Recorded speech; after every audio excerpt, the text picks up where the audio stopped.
You're listening to Outnumbered the Podcast, episode 150, Preparing for a Large Family. Those of you who have followed us for a while know that Audrey has 9 children and I'm a mom of 10. So together we have quite a bit of information and experience in raising mega large families. We're thrilled today to share a little bit of insight into what it's like to raise these families and how to prepare yourself if you're also interested in having many children. There are so many blessings and joys that come to us as moms of large families, but a lot of surprises and challenges as well. So I hope you'll join us on this journey of learning more about it.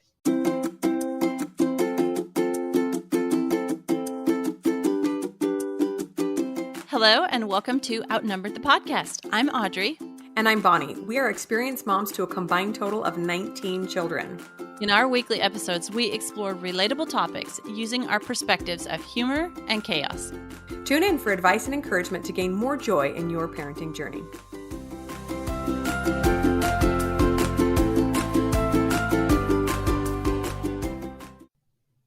Welcome back, friends. We are today recording an episode that is kind of a second half of our episode about preparing to grow your family that aired a few weeks ago. This one is about preparing for a large family. So we are not going to tell you what constitutes a large family. It could be 4 kids for you. It could be 14 for somebody else.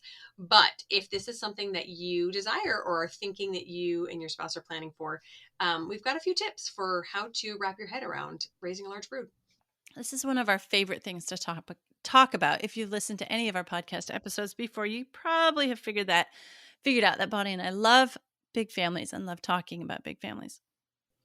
So sometimes we read reviews here on the podcast and we notice that it's been a little while since we've read a review and it's been a little while since we've gotten a review. And we just wanted to remind you guys that we really, really appreciate every single review that's left. And it's not only because we like to hear the nice things that you have to say about us. It's because reviews, when they're left on, especially the podcast app on an iPhone, they help other people find the podcast too. And so we'd love to share everything we have to say about large families and everything else we talk about with a larger audience. And you can help us do that by leaving a review. So thank you in advance. Yes, totally. And you can always share an episode that you really loved with somebody who you think might enjoy it as well. So to start off, I wanted to just share, we were kind of chit-chatting before airing that we get some awkward comments about large families, as you can imagine, right? Like, are all these yours? And, oh, do you not have a TV? That kind of a thing. But I remember one comment in particular that I had gotten that was so sweet and really caught me off guard. We were just shopping in Costco, and I'm sure I had all my kids with me because we were getting stares, and this one sweet woman, a little bit older, just stopped me and said, "Are these all your children?" And I kind of steeled myself for something kind of rude, and I said, "Yes." And she said, "Bless your heart. You are doing a good work." And she just went on and on about, and I was like tearing up in an aisle at Costco, like, this is the sweetest thing any stranger has ever said to me. So I just share that because there are a lot of wonderful people that realize that having a large family is a lot of work. I think mostly people who say awkward things are just kind of flabbergasted and don't understand how it's even possible to have a large family. So I don't blame them for saying weird things, but it's just such a nice change to have such a positive comment. So one of the first things I wanted to mention about having a large family or preparing to is spending time with large families. So very often in my experience, people who have large families or who are planning to do so because they had a really positive experience at some point in their life with a large family. And this is totally the case for me. I had an aunt and uncle that had 9 children, and going to their house was just magical. It was total chaos and loud, and someone was always home making noise, and they had this gorgeous backyard and a super fun house.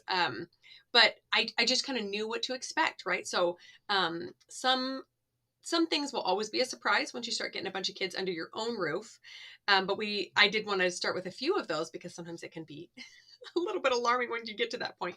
One of those was the noise. Like I mentioned, I had noticed that at my aunt and uncle's, but somehow at 15, it didn't quite sink in that, like, if I had that many kids, it would totally be up to me to manage the noise and chaos. So that's always a little bit of a surprise. I don't want to say losing control, but relinquishing control. I had to relinquish a lot of control, and still do, over what my kids do, what they wear, what they eat, because I can't be everywhere at once, right?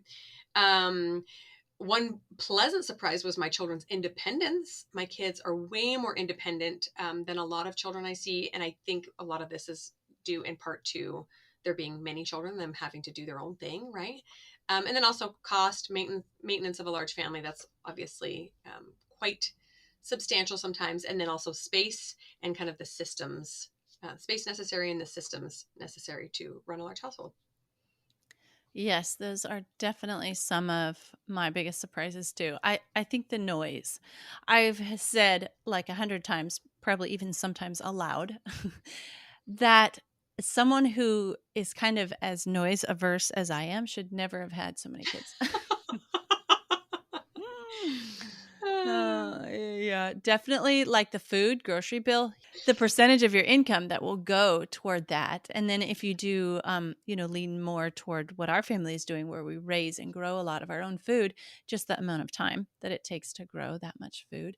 The importance of systems, we have a whole episode about systems and organization, but the the importance of those systems was so surprising to me. It's like, if you don't have a system for just even dumb little things like library fines, I mean, like returning books, then the fines start stacking up. And if you don't have a system for keeping track of library books, then those books get lost and those fines go up. And I'm like, they should have an entire wing of the library named after our family for as much as we've donated through fines.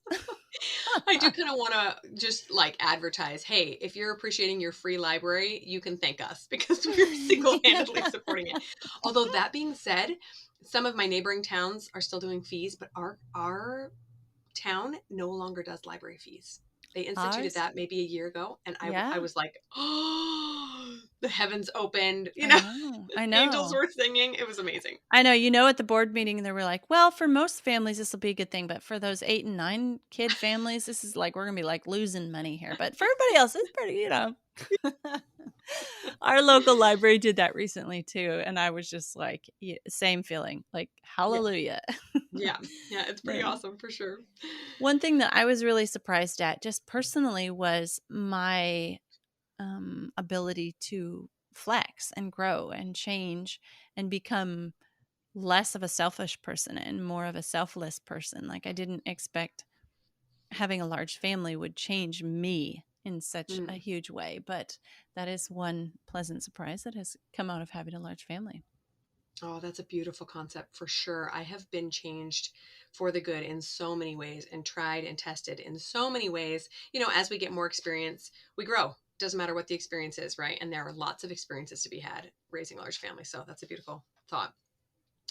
So I wanted to start by, okay, so first thing, let me say that much of what we're talking about today has been covered in depth in other episodes because we talk about our experiences raising large families. So we're going to refer to quite a few episodes in this one and link them all in the show notes. So if anything catches your ear and you want to go listen to more of it, just check the show notes for that. But in one of our earlier episodes with our guest, Mary Jordan, we talked about the concept of a family being run like a business. And I recently read a business book called Predictable Success by Les McEwen. And he talks about the different phases that businesses go through. And it really struck me that families are exactly the same. In fact, he talks about how families are one organization. You'll see some of these same shifts. And one of the first shifts, I think it's the second to the third, is where a family or an organization or a business goes from the fun phase, to what he calls whitewater, which you can envision what that is, right? You're in a raft.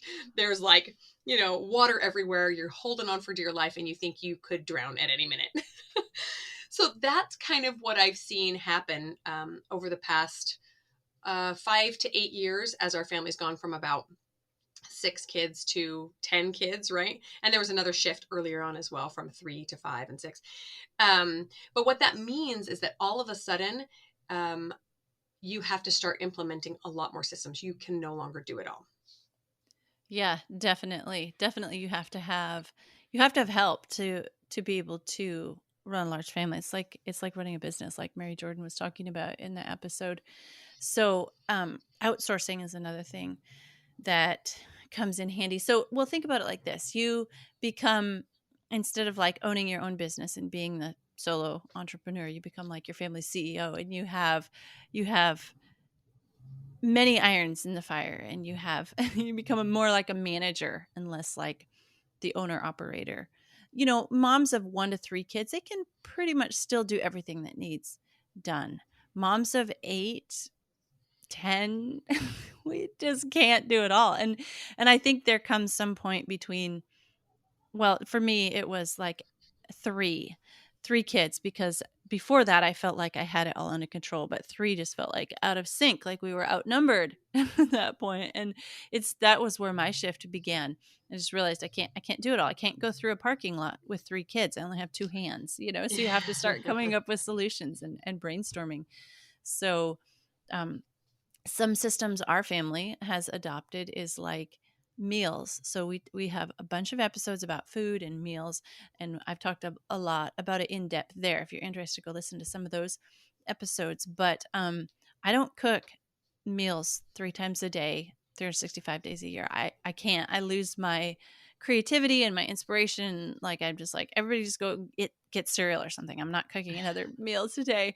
And so we divide up the meals through the day and delegate it to other kids. And like you were talking about, letting go of your perfectionism and like when you start delegating things out to kids who are in training, your standards have to go down. Like, another one that we have is laundry. So my kids fold laundry. Is it gorgeous? No.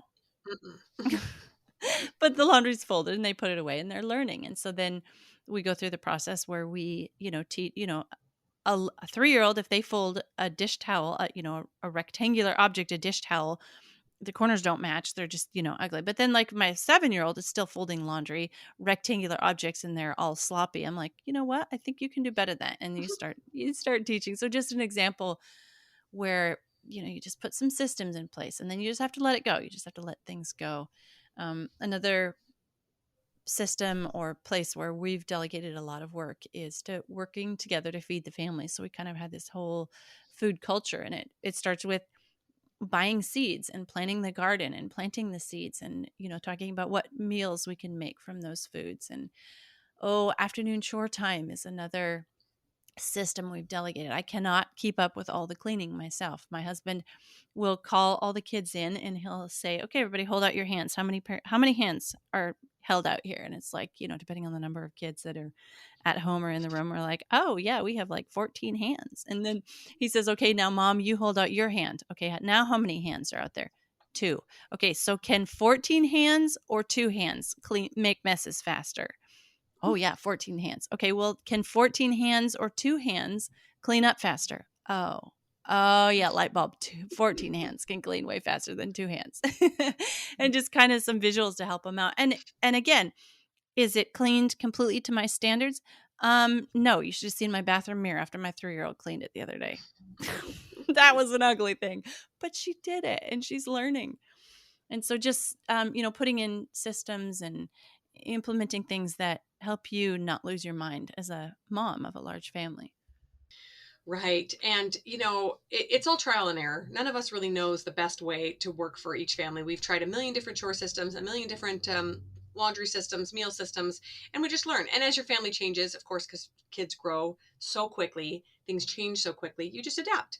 And it's really, like you say, really beautiful to see them start to gain some responsibility and some accountability for their actions. I love it. We have really similar systems to you. We have specific laundry days. So like, each child is responsible, or each of the bigger children is responsible for their own laundry and their roommates. And they come put it in on a certain day and then they take it out and go take care of it. Fold it and put it away. Meal responsibilities. So same as you, we only recently started delegating breakfast and lunch, which was glorious. So thank you, Audrey, for that recommendation.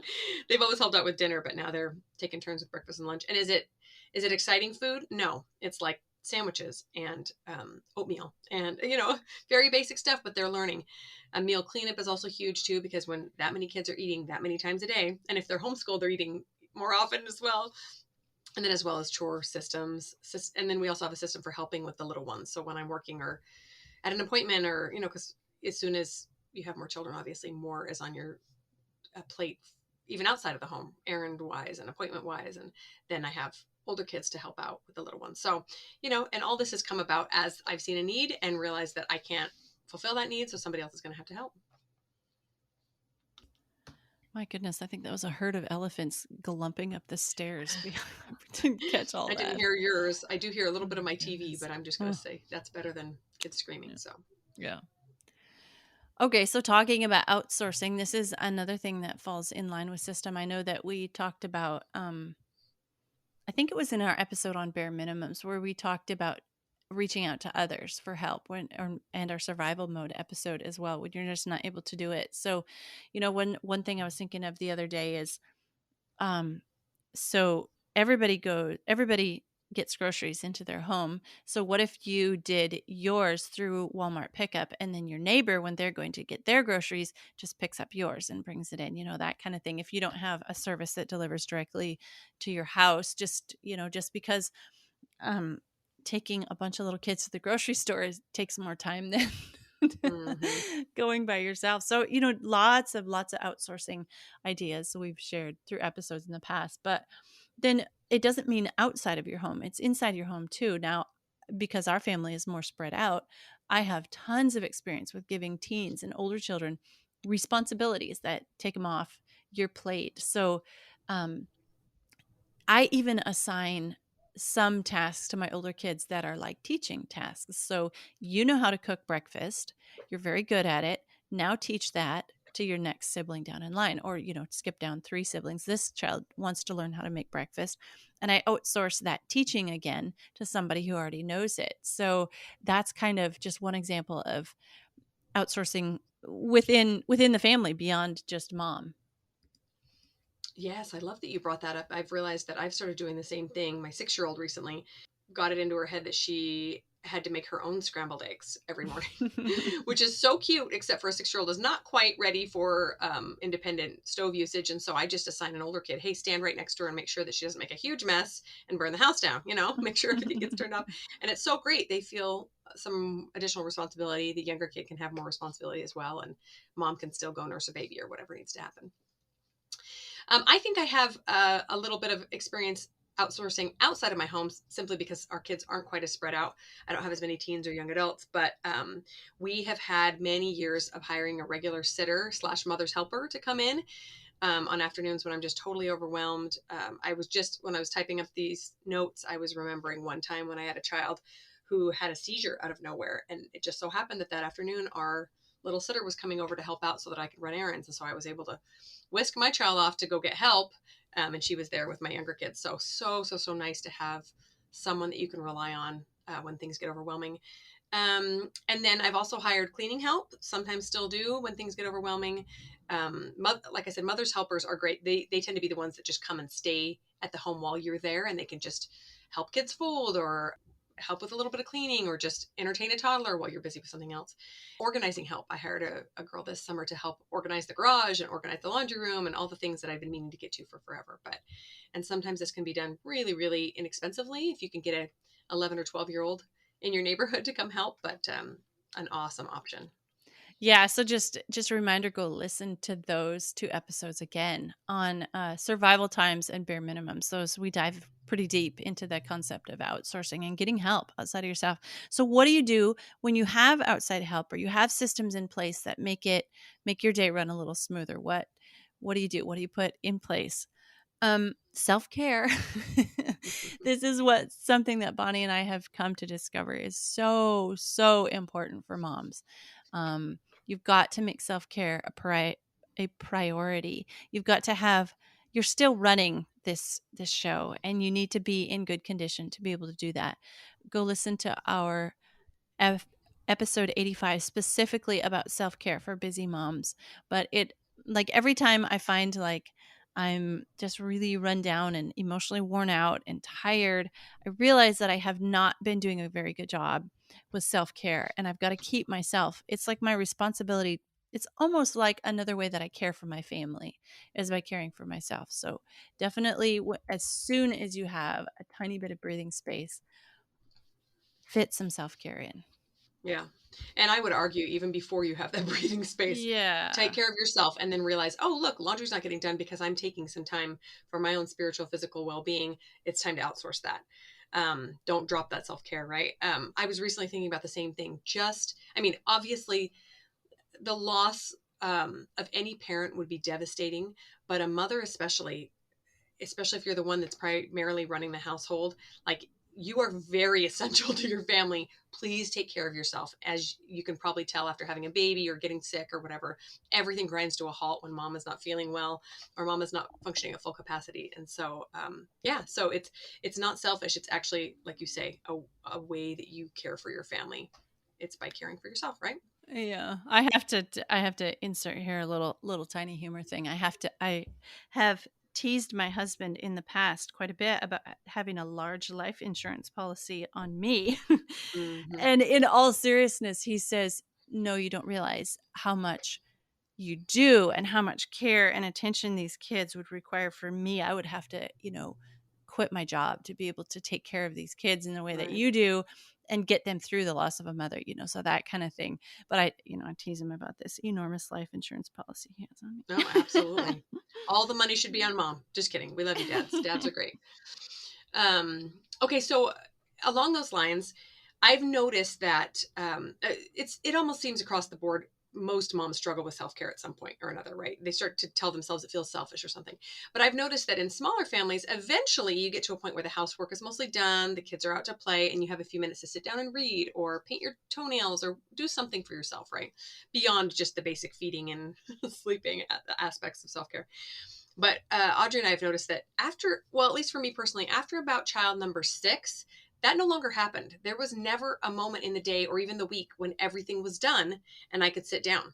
Like there was just always something that needed to be done all day, every day, Yeah. and always someone that needed me. And so I have had to fight and claw my way to a few minutes to myself. And it is difficult sometimes, but it's so worth it. So worth it. And I've been doing a pretty good job of it lately, and I just feel so much better. Like, like life is just so much more manageable when I'm taking care of my own spiritual, physical, emotional needs.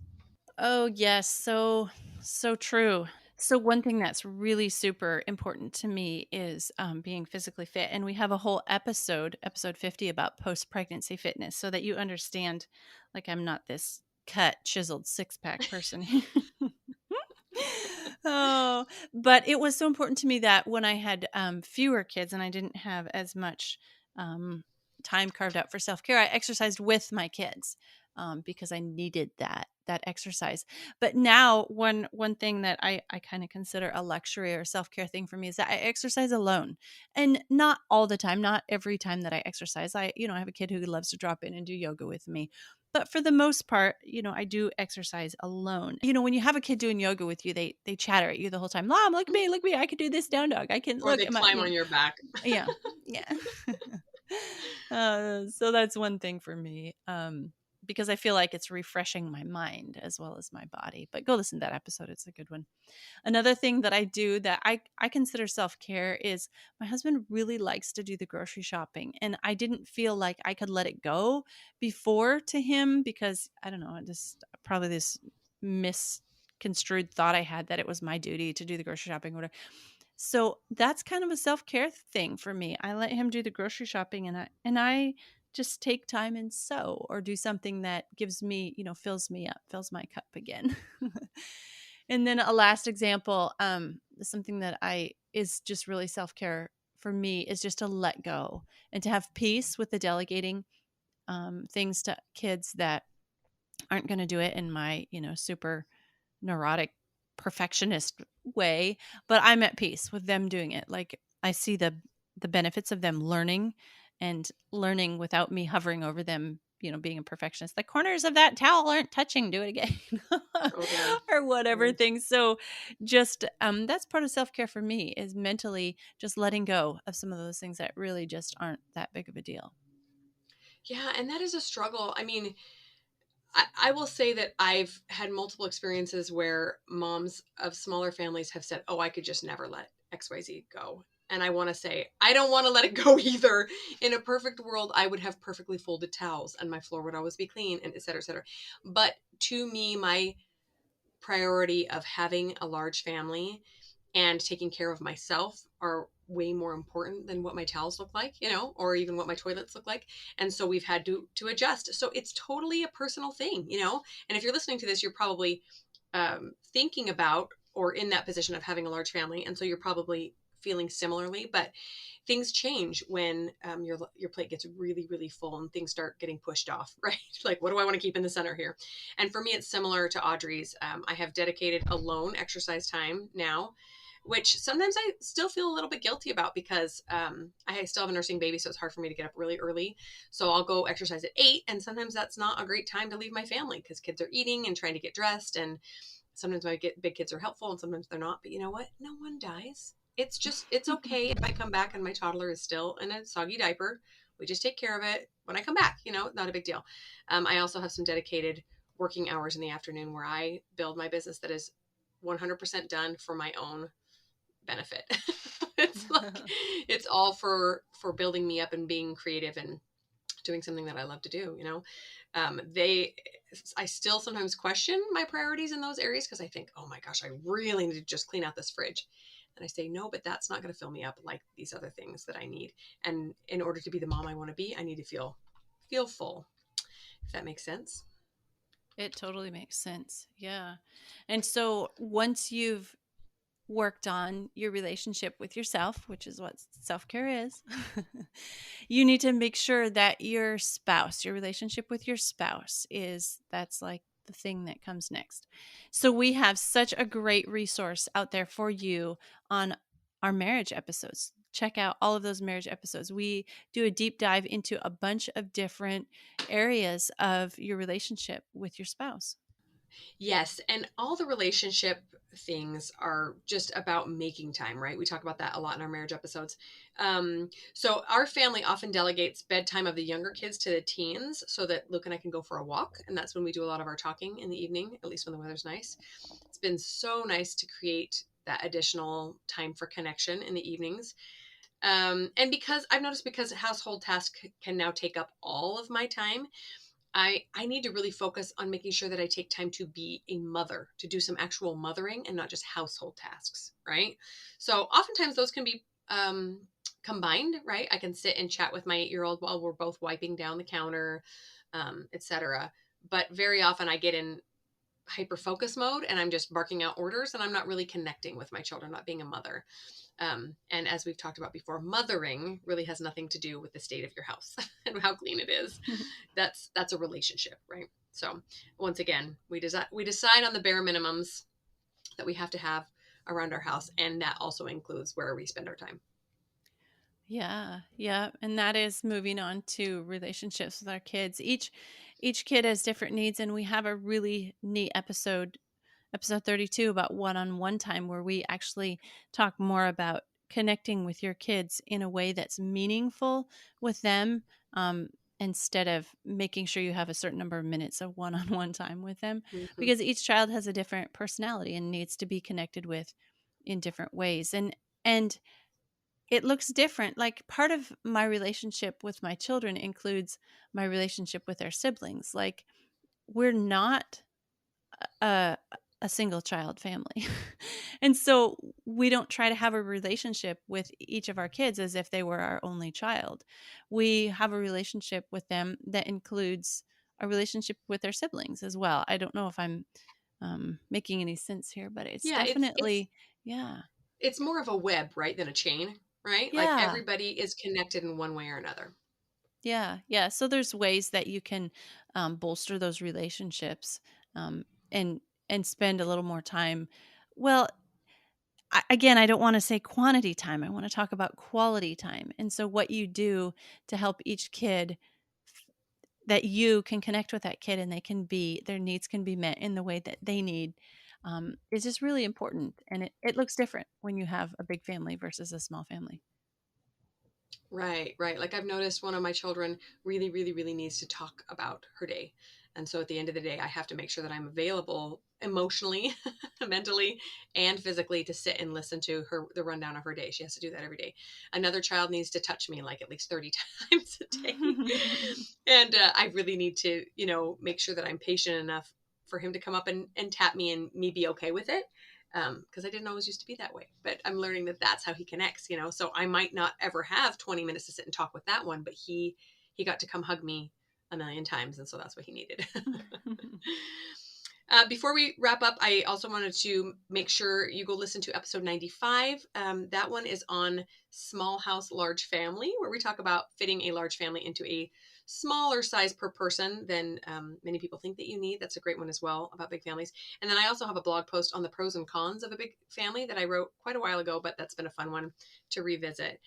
And to wrap up, we just want to talk about some of the blessings that we have seen and some of the beauty of having a large family, because very often, we all get into this place where we're just frustrated with life and we like to complain a lot.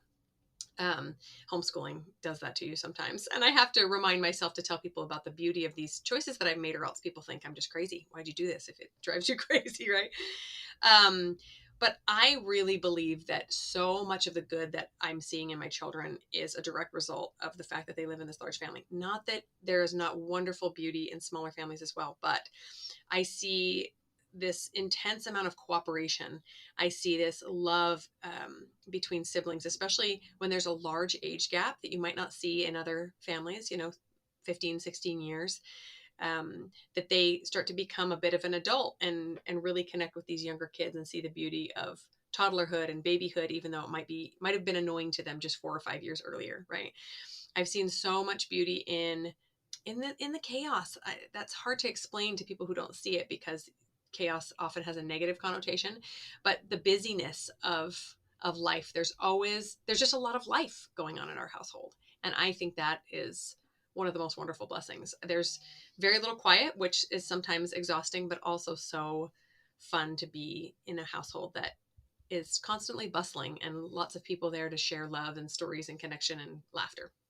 Yes, I did not foresee so many of the blessings and beauties of having a large family, and some of those things that you talked about. The dynamic between teenagers and toddlers in the house is just incredible. I love it. I did not know I could love it so much. But it is amazing. That is one of my favorite things about a large family, is just watching the dynamics between the kids. Um, it's yeah, like there's not sibling rivalry between my 18-year-old, my 2-year-old. They're like best Yeah, buds. Like they yeah, are it's so just cute. best buds. They're not Yeah. competing, for anything like sometimes kids of closer ages can do. And I just, oh man, it's one of my favorite things for sure. And just simply, oh, the presence that a large family brings when they walk into a room. And not just like a group of people, like we could, corral some people out on the street to walk in and make a big splash with us, but it's the unified agreement and story that comes with a large family. It just the beauty of being able to um I don't know how to say it, wow people with the size of our family, and that we all love each other, and we have so much so much interplay, so much relationship stuff, so much fun going on. It's like, I don't know, bringing the party. Yeah. And not Yeah. because, Yeah. we're all jolly and laughing and teasing all the time. It's just that we're there and together, and there's a lot going on. Um Another thing I really love about a large family is um we talk about it so much on the podcast, but like our 20-year vision, and just visualizing in 20 years what a tribe we're going to be, and how we're working on that now. We just did a recent episode on family vision, and but just having all these people on your team, and you're all aiming for the same goal, and you're going the same direction. You're connected by blood and genetics and all these things going for you, and it's just like a large force working in your favor. It's people on your side. It's your team. Yeah.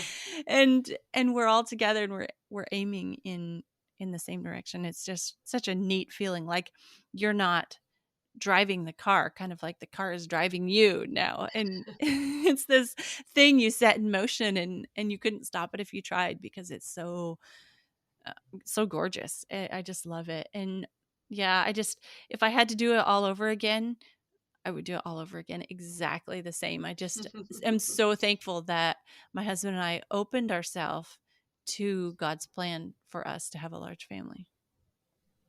Yeah, I love that you said about the, always playing together. And it's so neat that there's always someone to connect with, right? Sometimes I'm just in a playful mood and I think I'd like to play a board game, or I want to wrestle with somebody, or I want to tickle somebody. And there's always somebody up for that. It's pretty great.